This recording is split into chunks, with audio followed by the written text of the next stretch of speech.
Las empresas de éxito empiezan con metas ambiciosas.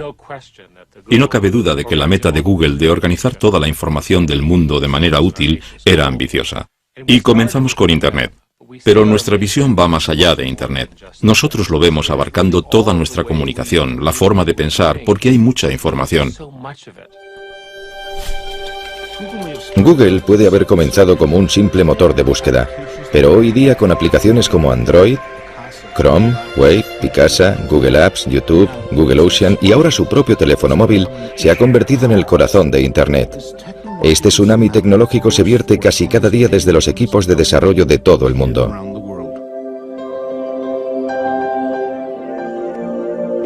En el proceso, Google se ha convertido en la aspiradora global de los datos digitales. Se calcula que maneja 20 petabytes de datos al día, el equivalente a 130.000 millones de fotos o 5.000 millones de canciones en un iPod. También gestiona más de 1.000 millones de búsquedas al día, y esas búsquedas dejan una huella digital de cada persona que visita el sitio. Una de las cosas interesantes de las búsquedas en Google es que realmente es una base de datos de intenciones. Es una increíble colección de lo que estás pensando en cada momento, basándose en lo que estás buscando, en lo que estás escribiendo en los emails. Y cualquier institución con acceso a este tipo de información puede tener poder sobre ti o tener un efecto negativo potencial sobre ti. ¿Sabes lo que puede ser esto? ¿Sabe alguien lo que es esto? Los fundadores de Google, Sergey Brin y Larry Page. En todo el mundo la gente entra en Google. Vale, bien. No me había dado cuenta de lo que era cuando lo he visto. Pero esto es lo que me ha ayudado. Esto es lo que gestionamos en la oficina, que va a tiempo real. Y cada uno de esos puntos son entre 20 y 30 búsquedas. Su meta definitiva es convertir a Google en una entidad omnisciente. Esta sesión es sobre el futuro. Así que voy a hablar un poco sobre el tema. Y para cumplir con la misión de crear el motor de búsqueda perfecto, hay que ser inteligente. De hecho, ese motor de búsqueda será inteligencia artificial. Eso es en lo que estamos trabajando. Es algo irónico que usen una imagen del ordenador rebelde HAL de la película 2001 Una Odisea en el espacio para promocionar un mensaje tan benevolente. En parte queremos hacer del mundo un lugar mejor. If I ruled the world, every day would be the first day of spring. En solo 10 años, Google se ha convertido en una de las mayores y más atípicas empresas de Silicon Valley. En ese tiempo ha cultivado la imagen de ser una presencia masiva pero benigna, si bien esa percepción pública está cambiando. Cuando Google comenzó a escanear y digitalizar millones de libros, diversos autores y editores, en lugar de alegrarse, iniciaron una serie de demandas por la violación de derechos de autor. Poco después de que se lanzara Google Noticias, Google se convirtió en el objetivo de una condena por parte de los medios impresos, que lo acusaron de eliminar sus ingresos publicitarios y de ser responsable del desplome de los ingresos editoriales. O con la página YouTube, propiedad de Google, la industria de la música y la televisión vio un competidor muy peligroso que minaba sus métodos tradicionales para hacer dinero. Y cuando Google comenzó a fotografiar las calles, los defensores de la privacidad pusieron el grito en el cielo. Sea cual sea la forma en que se expanda Google, siempre parece estar acompañado de caos y descontento. Y cuando la polémica surge, Google recurre al lema corporativo nacido de la aversión de uno de los primeros empleados de Google a la jerga corporativa. Yo venía de Intel y tenía la idea metida en la cabeza de que no quería trabajar en empresas grandes. Me interesaba algo un poco más provocativo, algo más interesante, algo que causara controversia. Y allí sentado en la reunión estaba intentando pensar en algo interesante y lo que me vino a la cabeza fue simplemente no seas malvado. Cuando llegué pensé que era una broma. Pensé que era una historia de marketing interno de la empresa y un día estaba sentado en la sala, nunca lo olvidaré. Estábamos hablando de publicidad y uno de los ingenieros, Ron, dio un puñetazo en la mesa y dijo, eso es ser malvado. Y de repente se hizo el silencio. Era como si todo el mundo hubiera saltado por la mesa y se hubiera escondido debajo. Y de repente centró la conversación en si este cambio en concreto era positivo o negativo para los clientes. Y acabamos no implantándolo por esa razón. No es un mal lema, pero está mal planteado, porque es cada vez más difícil decir que uno no es malvado al pensar en el alcance de distintas actividades en las que participan los proveedores de servicios. Ya no se trata solo de búsquedas. El motor de búsquedas Google nació en ese centro de innovación tecnológica que es el Departamento de Informática de la Universidad de Stanford. Larry Page y Sergey Brin se conocieron en la universidad en 1995. Tenían mucho en común. Sus padres eran profesores universitarios y sus madres científicas. Ambos nacieron en 1973. Ambos crecieron con ordenadores y amaban todo lo relacionado con ellos. Nuestro programa de doctorado es muy selectivo. No fue como si al presentarse el primer día yo dijera, oh vaya, es la persona más inteligente que he visto en mi vida. Héctor García Molina era uno de los asesores de Sergey Brin. Trabajaba con él en problemas de extracción de datos. Lo que destacaba de Sergey era su edad. Cuando llegó como estudiante de doctorado tenía 19 años. Eso era lo primero que se te quedaba al verle, que era un chico muy joven, que sabía mucho y era muy inteligente. Sergey Brin, nacido en Rusia, era un prodigio de las matemáticas, amante de la natación y la gimnasia. Larry Page era el inventor que quería cambiar el mundo. En un momento dado, no sé muy bien cuándo, conectaron y empezaron a trabajar juntos en el motor de búsqueda. Crearon el primer motor con piezas de ordenador sueltas, algunas de ellas prestadas del departamento de la universidad. Tras agotar sus ahorros, se les ocurrieron ingeniosas soluciones para sus limitados presupuestos. Y entonces Larry descubrió que podían ahorrar dinero comprando los discos individuales sin las cajas y construyeron su propia máquina obteniendo más almacenamiento por el mismo dinero. Con una estructura hecha con bloques de juguete y la salsa de su algoritmo secreto, al que llamaron Backrub, elaboraron un revolucionario motor de búsqueda. Se veía enseguida que el orden de las páginas era mucho mejor que el que estaba ofreciendo Altavista. A mediados de los 90, Altavista, como casi todos los buscadores, solo buscaba texto, ordenando los resultados según la cantidad de veces que aparecía la palabra clave. El motor de búsqueda de Larry y Sergey era mucho más sofisticado, gracias a un algoritmo matemático que se fijaba en la cantidad de links de entrada y salida de las páginas web. Cuantos más links, mayor era el rango. La primera búsqueda que hice en Google fue tipo de cambio canadiense. Y me dio exactamente la información necesaria relacionada con ese concepto. Y odio usar esta expresión, pero me quedé de piedra por el hecho de que podía encontrar justo lo que quería rápidamente. Creo que se dieron cuenta de que trabajar en este proyecto en el contexto universitario no les daba el alcance y la escala que realmente necesitaban para que funcionara de verdad. Así que dijeron, dejemos de estudiar de momento, creemos la empresa, pongámosla en marcha y luego volvemos y terminamos la investigación. Larry y Sergey se preparaban para abandonar Stanford y crear su empresa que para entonces ya habían registrado como Google, un término matemático mal deletreado que equivale al número 1 elevado a 100. Mientras, seguían asistiendo a clases de informática. Y presentaron unos trabajos que habían hecho sobre el motor de búsqueda y, claro, dado mi interés, quise formar parte de ello. Google obtuvo su primer empleado, Craig Silverstein, otro estudiante de doctorado. Al principio éramos 3, y parecía que eso iba a ser así por mucho tiempo. Nos preocupaba mucho el ambiente. Hubo algunos candidatos que no contratamos, aunque parecían bien preparados técnicamente, porque no nos parecía que encajara su personalidad para trabajar con nosotros. Los 3 estudiantes de Stanford abrieron su cuartel general en un garaje siguiendo el tópico de Silicon Valley. La empresa empezaba a expandirse. Yo entré en enero de 1999, pocos meses después de que se creara la empresa. Había otras 4 personas en la empresa, incluidos Larry y Sergey en ese momento, y alquilaban la mitad de la casa a alguien que todavía vivía allí, y que ahora es el vicepresidente de Google. Y los ordenadores, todo el mundo trabajaba en despachos, o dormitorios más bien, y el garaje estaba incluido. Y creo que ahí teníamos la impresora, y una mesa de ping-pong. Pero no toda la empresa estaba en el garaje. Claro que trabajábamos en el garaje. Yo me aseguré de que así fuera.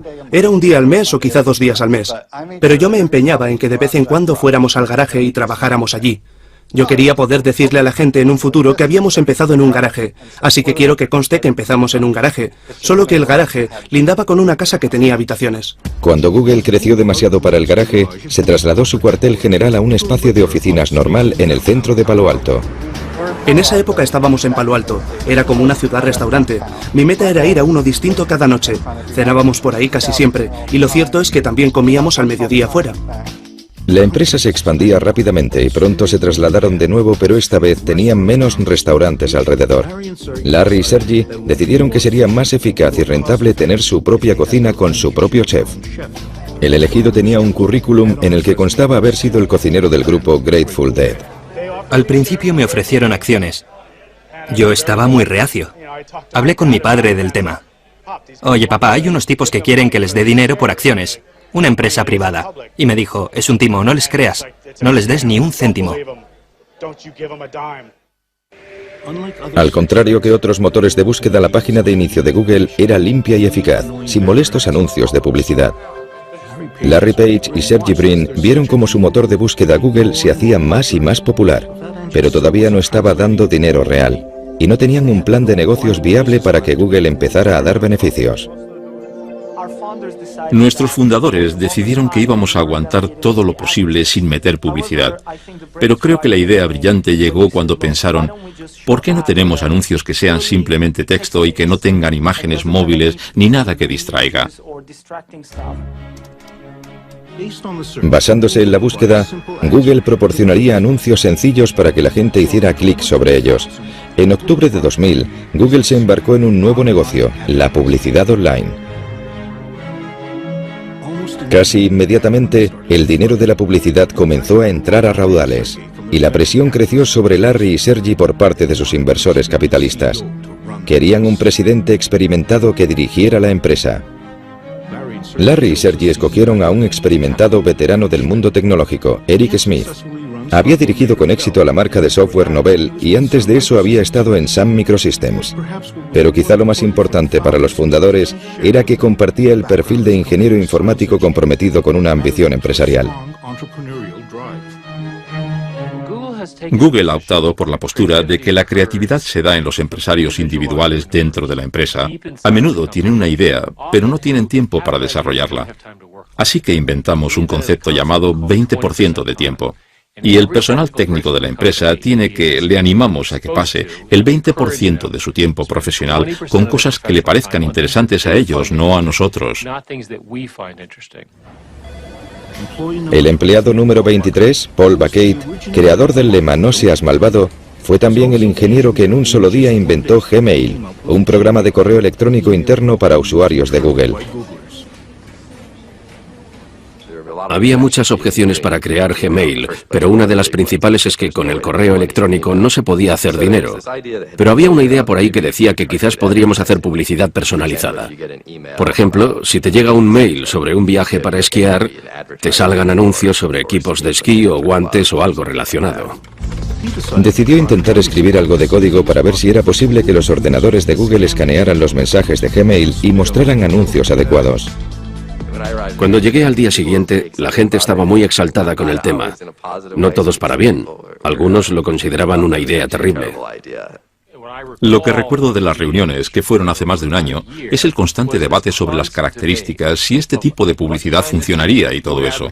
Al final decidimos intentarlo. Y de hecho, cuando lanzamos Gmail el 1 de abril, fue considerado en gran parte como una broma. La introducción de los anuncios personalizados de Gmail en 2004 demostraron no ser un añadido más a la creciente línea de negocios de Google. Google se había convertido en una máquina de hacer dinero con la publicidad. Cuando hablamos de publicidad, la oferta pública inicial de Google ha recibido más publicidad que cualquier otra en la historia. Cuando Google se preparaba para su oferta pública inicial de acciones, tuvo que revelar un secreto bien guardado, que tenía unos ingresos y beneficios muy considerables. Aquello cogió por sorpresa a los expertos en inversión y convirtió las acciones de Google en un bien muy preciado. Así, el 19 de agosto de 2004, el primer día de las acciones de Google en el mercado, se crearon cientos de millonarios. Aquellos primeros inversores y primeros empleados de Google habían dado con el lingote de oro. Para la gente que se mete en una empresa por el dinero, la OPA es muy importante. Cualquier estrategia de salida, que te compre otra persona, tener una oferta pública, lo que sea, es algo importante y hace que te replantees la vida porque has cumplido tu sueño. Me va bien. Estoy tranquilo. Soy lo que mucha gente consideraría rico. Me considero rico. Larry y Sergey estaban más allá de la riqueza. En apenas 6 años se convirtieron en multimillonarios. Su empresa, Google, se había convertido en uno de los mayores motores de búsqueda del mundo. Incluso había entrado en diccionarios como verbo. Google como herramienta tecnológica se había convertido en parte de la cultura popular. Y la percepción de los jóvenes de que la empresa era una mezcla de residencia universitaria con un paraíso friki hacía que recibieran más de 1 millón de solicitudes de trabajo al año. Vienes a Google y por primera vez te da la sensación real de que la gente sabe lo que hace y que saben más que yo. ¿Qué se siente al ser uno de los pocos elegidos para ser parte de Google?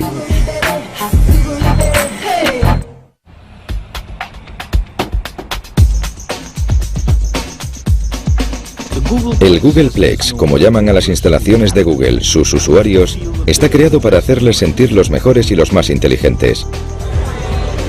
Merecedores de comida gratis, un servicio subvencionado de masajista, lavandería gratuita y una barbería sobre ruedas. Creo que una de las mejores cosas de Larry y Sergey es que fueron muy inteligentes y muy brillantes, pero creo que de lo mejor que han hecho es asegurarse de estar rodeados de la gente más inteligente y brillante que pudieran encontrar. Google recibe más de 1 millón de solicitudes de empleo al año, pero para entrar a formar parte de los 20.000 empleados de la empresa hay que pasar por un interminable laberinto de pruebas y entrevistas. Regin Seth, otro licenciado en informática de Stanford, había trabajado en empresas de alta tecnología antes de intentarlo en Google.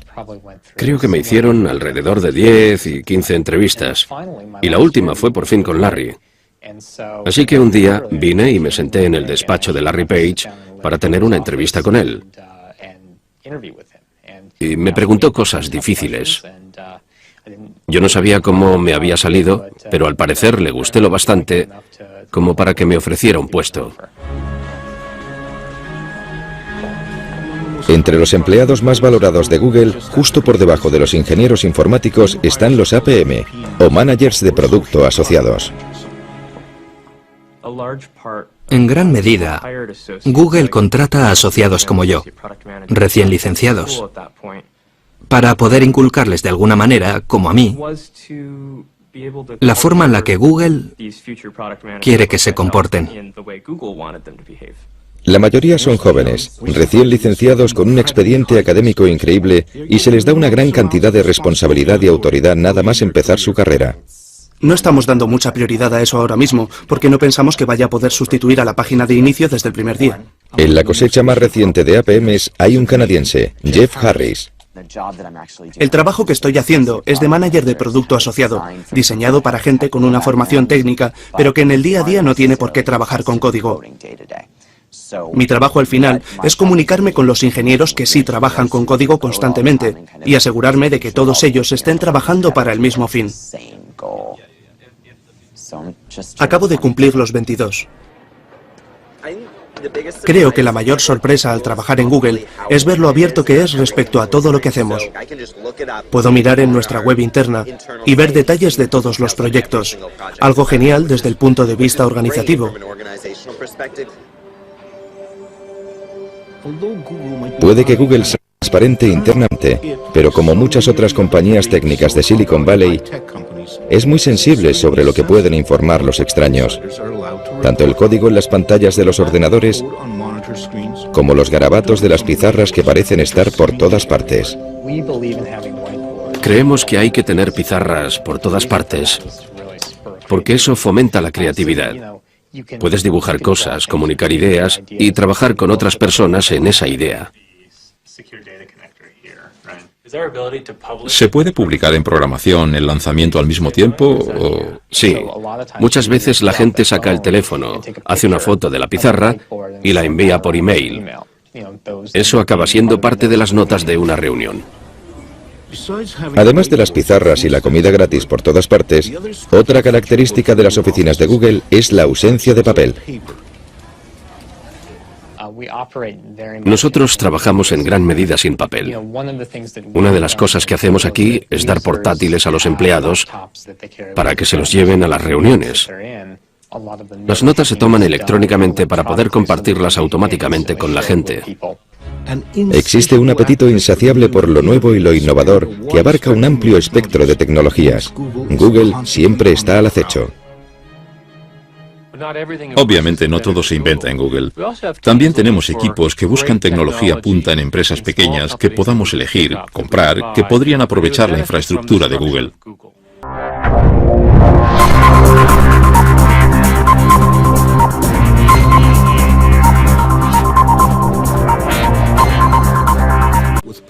Con dinero y acciones de sobra, Google puede adquirir las empresas que más le interesen. Así fue como YouTube se convirtió en un producto de Google, así como Google Earth y Picasa, además de un procesador de textos llamado Writely. Writely era un procesador de textos online. Lo abrías como una página web y funcionaba como un Word. Google se fijó en él porque estaba consiguiendo fama. Google compró Writely y contrató a sus fundadores para que lo siguieran desarrollando. Mi experiencia ha sido como la de un niño haciendo barquitos de papel en un arroyo, algo muy divertido. Y de repente aparece un señor y le dice al niño, esto está muy bien. Toma este montón de planchas de acero y este ejército de soldadores y hazme un batallón de buques de guerra. Writely se ha introducido en Google Docs, un procesador que mueve datos del ordenador personal del usuario a los servidores de Google. Es un poco raro. Es raro. Ahora soy un señor de 42 años con la barba canosa. No soy tan mayor, pero aquí hay un porcentaje del 90%, no sé. No sé lo que es. Aquí hay muchos ingenieros jóvenes. No es que me importe, para mí es interesante. Creo que todo el mundo llega a un momento en su carrera en el que todo le parece obvio.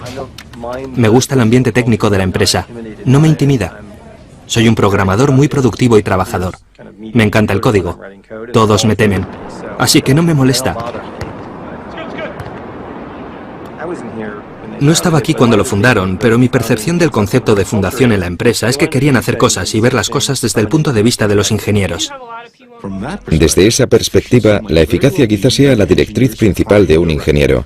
Hacer una nueva selección. Abres un documento de texto en Gmail y te da error. Casi todos los equipos hacen esto cada mañana. Hay una reunión general. Es muy breve, dura unos 10 minutos. No hablamos durante más de un minuto. El lápiz es la caracola del señor de las moscas, ¿te acuerdas? El que tenga lápiz tiene la palabra. Por eso son reuniones muy eficaces. Se tarda 5 minutos en contarle a todo el equipo lo que va a pasar en el día. Otra reunión en la que los miembros del equipo de Google Docs hablan de sus problemas es en el paseo semanal Writely. Creo que es importante hacer grandes cosas para cambiar el mundo. Creo que eso es lo que me gusta de Google. Queremos cambiar el mundo, queremos hacer grandes cosas. ¿Qué tiene de malo el algoritmo que tienes? El tipo estuvo editándolo 8 horas y el final y el principio están mal. Vale, no pasa nada. Tratas con decenas de millones de usuarios y grandes centros de datos y grandes máquinas. Es muy divertido. Para los aficionados a la informática, todo esto comenzó realmente en 1977 en un garaje de Silicon Valley, cuando dos ex estudiantes universitarios empezaron una empresa llamada Apple y lanzaron una revolución, la revolución del ordenador personal. El poder de este aparato se desató con todo su potencial en millones de hogares y oficinas de todo el mundo, cambiándolo todo. Pero ahora más que nunca, tras un cuarto de siglo en nuestras vidas, el ordenador personal ya no tiene ese atractivo original que tenía al principio. Google ha puesto sus miras en lanzar otra revolución, eliminar la necesidad de tener ordenador personal. Quiere almacenar todos los datos posibles en sus propios servidores. Una de las cosas que creo que no se aprecian desde el principio, incluido Stanford, y que se les daba genial, es minimizar costes al crear sistemas informáticos. Y han seguido teniendo esa habilidad de proporcionar una gran potencia informática a un coste relativamente bajo. Desde el inicio, Google ha hecho que sea una prioridad fabricar lo más barato posible en materia de servidores y almacenamiento para gestionar las búsquedas de Internet. Y con el crecimiento de Internet, ha crecido la necesidad de más capacidad informática. Google crea grandes centros de datos, usamos componentes de ordenadores personales y luego construimos sistemas especializados para poder gestionar la gran escala necesaria. La escala es vital para Google. No solo tiene acceso a una potencia casi ilimitada, sino que quizá lo más importante es que ha acumulado una ingente cantidad de datos, datos que se pueden utilizar para pruebas a escalas inusitadas para los nuevos ingenieros informáticos. Mi compañero y yo estábamos hablando de unas ideas y estábamos barajando algo que más tarde se convirtió en algo parecido a Google Bookmarks. Hicimos algunos cálculos y vimos que sería alrededor de 4 petabytes de datos aproximadamente. Tampoco es mucho. Y esa frase, 4 petabytes de datos tampoco es mucho, es algo que un mes antes de entrar a trabajar en Google me habría sorprendido mucho oír saliendo de mi boca. Esos nada menos que 4 petabytes son el equivalente a 4 millones de gigabytes, cifras tan largas que es casi imposible para los mortales llegar a entenderlas. Como la memoria aumenta en capacidad y se reduce en precio, Google está pasando a algo llamado computación en nube. La idea de este concepto es coger toda la información y ponerla en un servidor donde los profesionales la gestionen. El problema es que hoy tenemos todo guardado en los ordenadores. Se nos cae, lo rompemos, lo borramos, es un desastre. ¿Por qué no poner todo lo importante en otro sitio, que esté seguro, que esté bajo control? Está disponible siempre que lo necesitas en todos tus dispositivos, donde quiera que estés. El traslado a este concepto está iniciando una revolución en nuestra forma de comunicarnos, de trabajar, de jugar e incluso de vivir. La gente se pregunta qué va a pasar con la información personal, con los registros bancarios, con la información sanitaria, lo que sea, pero yo no lo controlo. Está ahí en alguna parte. Tengo que confiar en que el que lo tiene no haga nada que yo no quisiera que hiciera. ¿Podría ser esta nueva jugada la manera clandestina de los gobiernos y las grandes empresas de acceder en secreto a nuestros datos personales?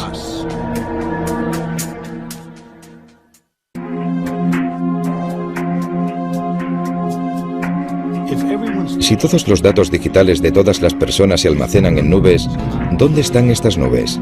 Una de ellas ha bajado a la falda de las montañas Blue Ridge en Carolina del Norte. Esta zona fue el corazón de la fabricación de muebles de Estados Unidos. Pero en los 90, la mano de obra barata del extranjero acabó con el empleo, dejando una economía devastada y un gran exceso de electricidad. Y resulta que los centros de datos informáticos son voraces consumidores de electricidad para poder alimentar a los servidores y enfriar las grandes cantidades de agua necesarias para la refrigeración. La ciudad de Lenoir tenía de sobra de ambas cosas, y a finales de 2005 Google llegó, pero llegó camuflado y en secreto. Desde la perspectiva de Google, al menos como yo lo veo, era que la carrera para construir estos centros de datos era tan intensa y la información, al menos para ellos, tan confidencial, que no querían que sus competidores se enteraran de lo que estaban haciendo. TJ Rohr es abogado y miembro del Consejo Municipal de Lenoir City. Él participó activamente en las negociaciones a puerta cerrada con Google.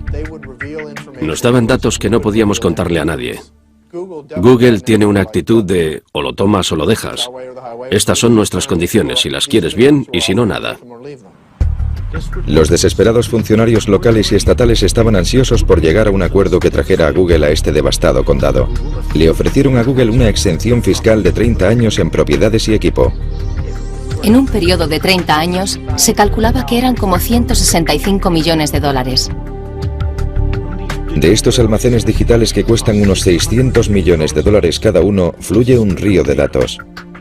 Aquí están los correos electrónicos, las fotos, la música, los vídeos, los mapas y las búsquedas que han hecho de Google el gran recolector de información. Google no quiere divulgar cuántas granjas de servidores tiene por todo el mundo, pero se rumorea que hay alrededor de 30, todas conectadas digitalmente y firmemente plantadas en tierra. Pero eso podría cambiar. Google ha enviado la patente para crear centros de datos en alta mar. Alimentados con las últimas tecnologías en control de energía de olas, los servidores de Google estarían en barcazas. La expectativa es que los servidores marinos sean mucho más baratos de mantener, ya que desde luego no habría que pagar impuestos de propiedad inmobiliaria. Todavía queda por desarrollar el modelo, pero Google es una corporación a la que le gusta ir rápido en lo que respecta a la tecnología punta. No obstante, se tomaron su tiempo para abrir las oficinas en China. El crecimiento del uso de Internet en China es increíble. En 2009 los usuarios de Internet eran más numerosos que toda la población de Estados Unidos.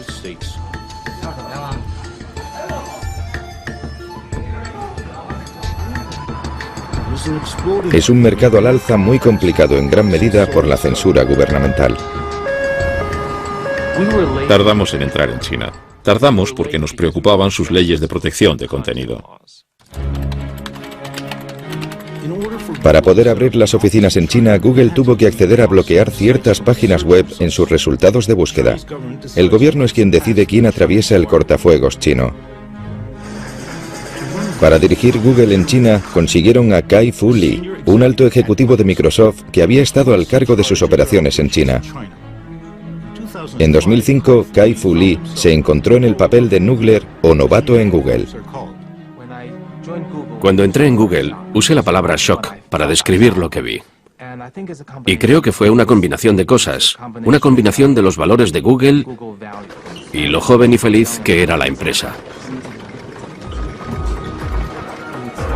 Mi meta es que el ambiente en la oficina de China sea lo más parecido posible al ambiente de Mountain View. Es imposible que sea exactamente igual, porque la cultura china y la americana son muy distintas. Nada separa más a estas culturas que los usuarios reales de Internet. El usuario medio en China tiene 25 años, mientras que en los Estados Unidos es de 42. La diferencia es sustancial y los patrones de uso son muy distintos. Los chinos son más jóvenes. Prefieren entretenimiento, juegos, música, vídeo. Hacen menos búsquedas y comercio electrónico. De la misma manera, cuando usan Internet, tienden a querer algo muy recargado y emocionante, en oposición a las interfaces más sencillas. Los cibercafés están repletos de jóvenes y muchos de ellos están aquí porque en casa les prohibirían jugar a estos juegos y ver estas películas. Lo que no parece estar prohibido ni aquí ni en casa es descargar música ilegalmente.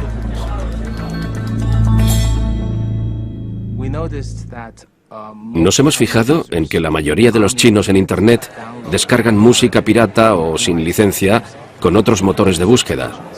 Y eso es un hábito, y creo que la mayoría se sienten con derecho a hacerlo.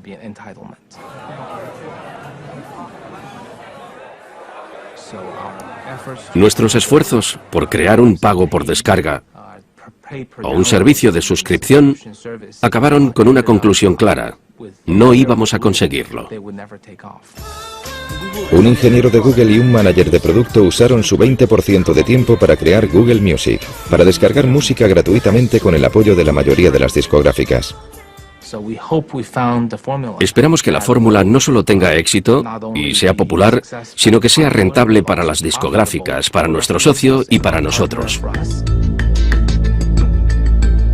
Mientras el gobierno chino parece tolerar la piratería musical, muestra menos paciencia con Google, acusando recientemente al buscador de difundir pornografía. Google está registrado en China, así que hemos de seguir sus leyes. Sean cuales sean. Nuestros empleados son ciudadanos chinos. Ellos tienen que seguir la ley china donde quiera que trabajen. Seguir la ley china implica que las búsquedas en Google desde el interior de China de cosas como Falun Gong, Independencia del Tíbet o Plaza de Tiananmen daban resultados muy distintos a los que encontraríamos fuera de China. Y así operó durante 4 años hasta que en enero de 2010, Google anunció que dejaría de censurar sus resultados de búsqueda tras un gran ciberataque originado en China contra la propiedad intelectual de Google y las cuentas de Gmail de diversos activistas de derechos humanos.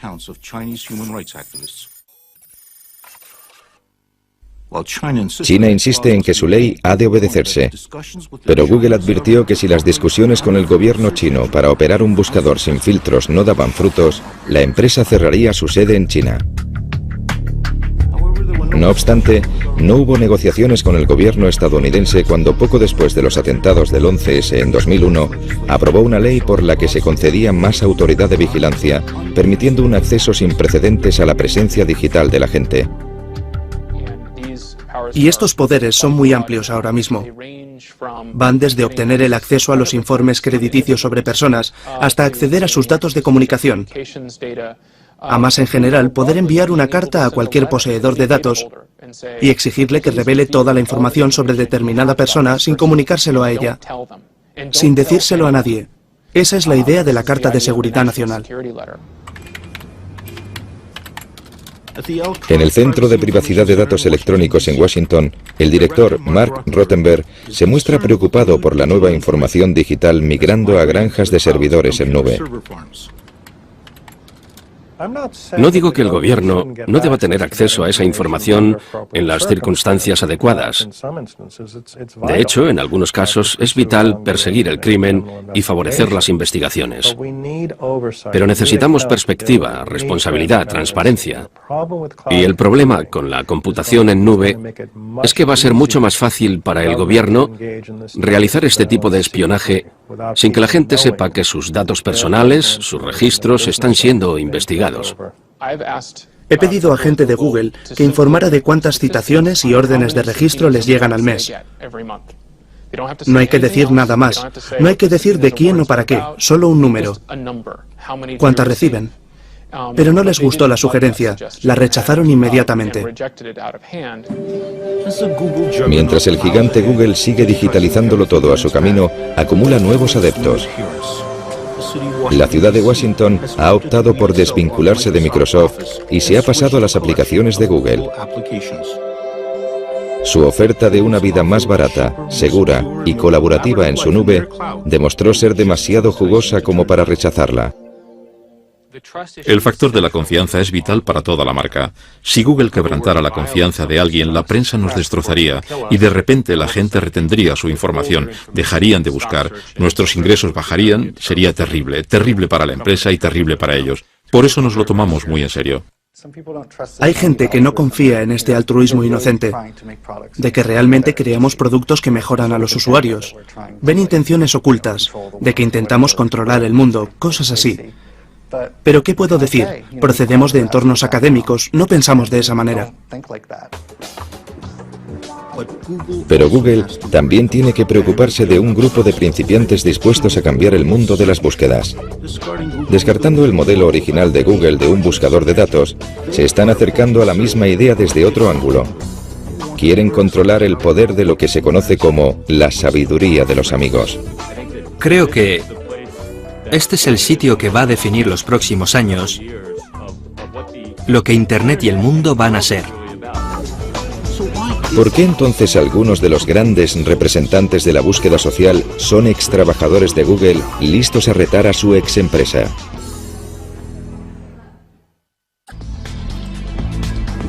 Con casi 20.000 empleados por todo el mundo, Google comienza a ver a algunos de sus primeros trabajadores marcharse a lo que ellos ven como la siguiente etapa. En un barrio obrero de San Francisco, una empresa nueva de Internet tiene abundante ADN de Google. Varios de sus fundadores son extrabajadores de la empresa, pero su compañía Adbar quiere ir más allá de Google y transformar la búsqueda en sí. Nos gusta llamarlo búsqueda social. Es la idea de que estás buscando a la persona adecuada en cada momento. Y no es que quieras saber su biografía, es que quieres interactuar con ellos. porque ellos saben algo que te puede ayudar en cada momento. A veces no está escrito como tal en una página web, pero alguien en alguna parte sabe la respuesta. Y todos tenemos redes sociales. Aardvark es simplemente una herramienta que te permite utilizarlas. No lejos de allí, en un centro industrial en Silicon Valley, hay otra empresa de redes sociales con su propia e impresionante lista de ex-Googles que incluye a Paul Buckett, el hombre que acuñó quizá atinadamente el famoso lema de Google, "No seas malvado". Su pequeña empresa llamada FriendFeed está desarrollando un servicio de redes sociales que comparte y guarda lo que los amigos escuchan, leen y comentan en Internet. Ninguno sabemos lo que va a pasar, pero en muchos aspectos eso es lo divertido de crear una empresa. En una gran empresa puedo predecir fácilmente lo que va a pasar al año que viene, pero al crear una empresa no sabes lo que va a pasar mañana. El año que viene podría ser un gran éxito o un gran fracaso. Google ha estado observando a FriendFeed para una posible adquisición, pero antes de que FriendFeed llegara a su segundo año, fue engullida por una red social llamada Facebook. Se cree que por $50 millones. Facebook, fundada por un exalumno de Harvard en 2004, ha experimentado un crecimiento explosivo y representa un gran reto para Google. Asimismo, atrae a un sorprendente número de ex-Googles. Creo que irme de Google y optar por venir a Facebook demuestra lo convencido que estoy de la importancia de la misión de Facebook. Facebook, junto con Twitter, son las redes sociales más populares del mundo y han comprendido que sus recomendaciones de amistad son una forma de búsqueda que nada tiene que ver con los fríos algoritmos de cálculo de Google. Para la mayoría de la gente fuera de la ingeniería, el mundo consiste en relaciones. Consiste en conectar con otros seres humanos, y en ese sentido Facebook realmente es el siguiente paso en la evolución de lo que realmente importa desde una perspectiva tecnológica. Google entró en las redes sociales con algo llamado Orkut, que si bien fue tremendamente popular en India y Sudamérica, no consiguió atraer a las masas en Europa y Norteamérica. Google no llegó a entrar en el negocio de las redes sociales y creo que en parte es por la personalidad de sus fundadores. Creo que son ingenieros y ya sabes, no es prioridad charlar con sus amigos, sino obtener información del mundo científico, eso es lo que les importa. Creo que en cierto sentido tenían el prejuicio de que esto no era algo interesante, que no era importante. ¿Por qué iba a querer nadie perder el tiempo con eso? Y claro, el mundo ha adoptado Facebook y Twitter y todas esas cosas, y Google tiene los medios técnicos para hacerlo. Sí, podemos poner cosas como Twitter en Gmail, podemos poner Facebook en aplicaciones que tenemos Orkut, pero creo que realmente la empresa no quiere eso. No es la prioridad de la empresa, se trata de la información, de toda la información mundial. Google realmente opina que los datos van a aportarle un gran beneficio a la sociedad. La empresa opina de veras que va a encontrar la manera de hacer que los datos mejoren nuestras vidas, que las haga más fáciles, tomar mejores decisiones. Lo creen de verdad. Por ejemplo, con las tendencias de la gripe, opinan que al hacer seguimientos de búsquedas como tos y otros problemas médicos, van a detectar los brotes de gripe, van a poder mejorar las intervenciones sanitarias y así morirá menos gente. Cuando Google lanzó su OPA, Larry y Sergey escribieron personalmente una carta explicando sus aspiraciones futuras. Google no es una empresa convencional y no pretendemos serlo.